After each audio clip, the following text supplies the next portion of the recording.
Hello, it's Matthew. Welcome to part 7 where we quickly look at what can go wrong with mods in your scripts and root folders. Back to Brian for the details. Thanks Matt, and hello all. As we saw in the previous video, identifying and fixing modding problems can be complicated and definitely frustrating. That's because there are so many moving pieces. Last time we looked at the mods folder. This time let's try to understand what can go wrong with mods installed in your scripts folder and games folder. Before we start, I want to point out a special kind of file that can help you identify some problems.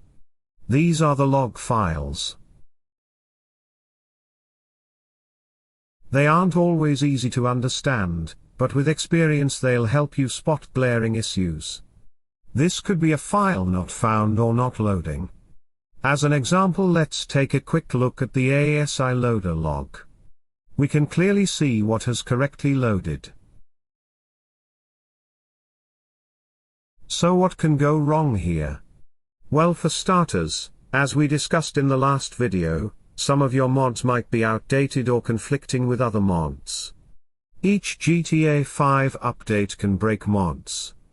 The easy way to test for this is again to use a step-by-step systematic approach. Just as we renamed the mods folder to keep those mods from loading, we can rename the scripts folder to keep it from loading and see if that fixes our problem. Like this. There is one word of caution: many mods are installed both in the installation folder and in the scripts or another folder. So in those cases you need to rename more than one file.